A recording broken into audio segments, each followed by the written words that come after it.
Good morning and welcome back to the Home Renovation Experts. You join me here in this lovely garden room, but no, not today. Today is a different day. I'm actually inside in the warm, and if I'm being honest, that's quite nice. I will be back in the garden room on Wednesday, but until then, this is what I'm up against, okay?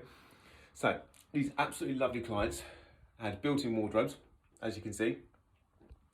The issue they had was that they were smelling damp in here, and if you just look here, it's not as bad on this one, but there's just a bit of damp stain there. So, but over this side,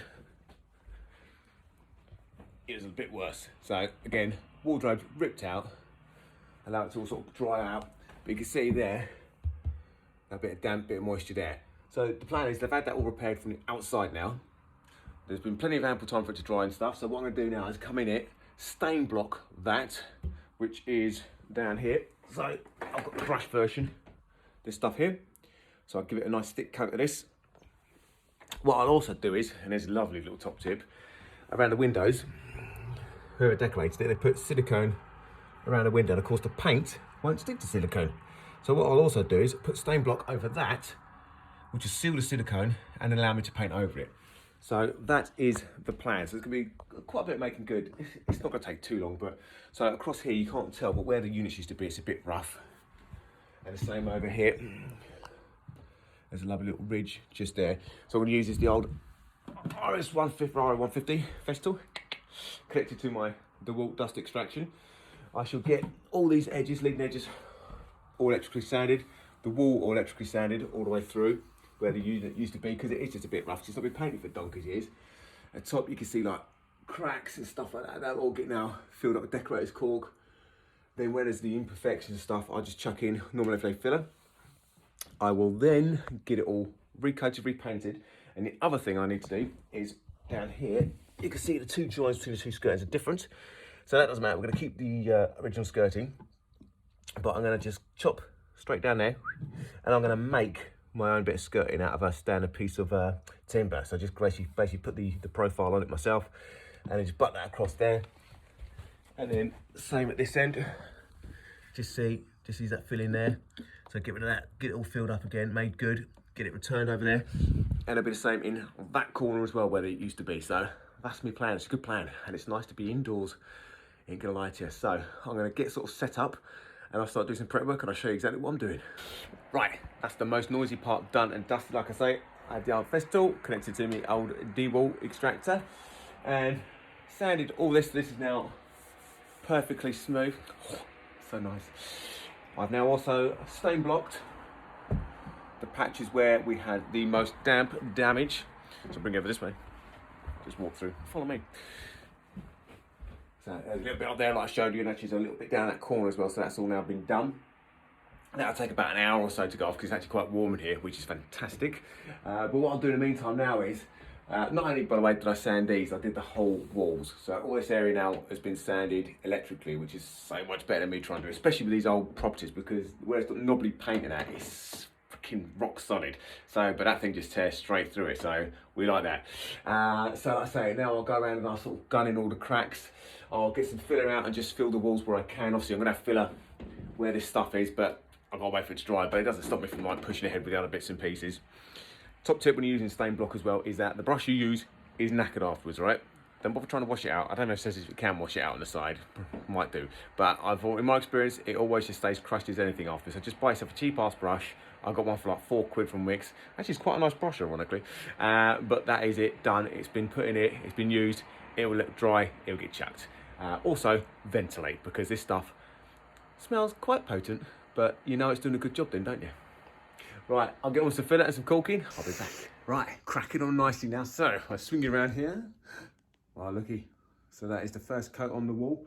You notice you can't see any ridges, any joints between there because it's perfectly smooth and very nice. So that's it, all first coated there. What I've done is I've got a little baby level, this one, to continue the line that we already have from there.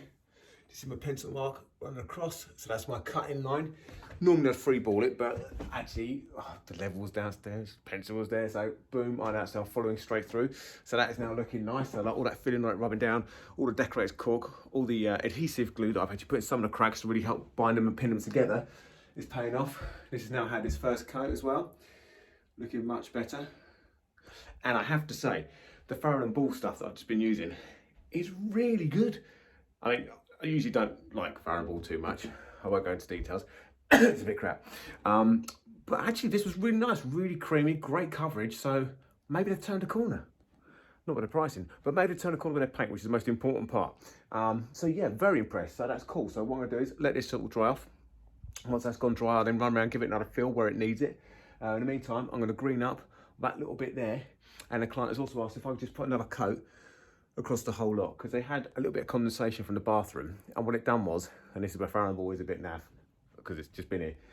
I've just gone around and washed it off, but I don't know if you can see, if I get it in the right light, there's like quite a bit of shadow, and it was awful, absolutely awful. There's like literally runs down the wall. You just see a bit behind there, but it was as plain as a nose in your face. And what I did was I thought, well, maybe it'll wash off. So I got a sponge and some clean water and just give it a wipe over, which definitely helped big time.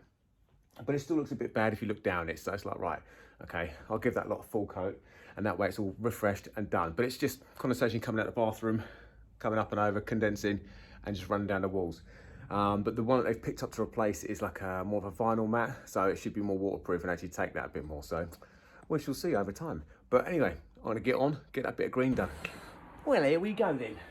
3 coats done. Still wet, so it still looks a bit sparkly in places, but see, lovely neat cutting in, drawing that line makes a difference. Whole wall has now been recoated as well. The area where it's bare this morning, 3 coats, these walls 3 coats, and then come through this way, and there you go. You'd never know there's a unit being ripped out there now, except for the skirting joints, which I'll get done tomorrow. And what I might actually do is with these ones, I'll think about it tonight. I might 2-pack fill them, knock up a bit 2-pack, chuck it in there, because I can mould it perfectly to match into the skirting. But where I've got a straight cut there, I might just chuck in a new bit of timber, because I can, I've got the skills. The same over here, I've got 2 pieces. So I've got one down there, needs a bit of shape, but that, again, that might be 2-pack, because that'd be quite a simple fix. And then this one, I'm gonna have to just put in a bit of expanding foam or something behind it, just so I've got something to fix to. And then yeah, make all that good, and obviously do the return fix of the wall as well. But I'm a happy boy. That's not a bad day's graft, that. So, this is looking nice. I better get home and receive the Asda shopping. Oh yeah, living the dream. Right, whatever you're up to, thank you very much for watching. If you like it, don't forget to like, subscribe, hit the bell icon, all helps out. And I shall see you again tomorrow, where I'll show you exactly what I'm doing with these skirtings. Marvellous.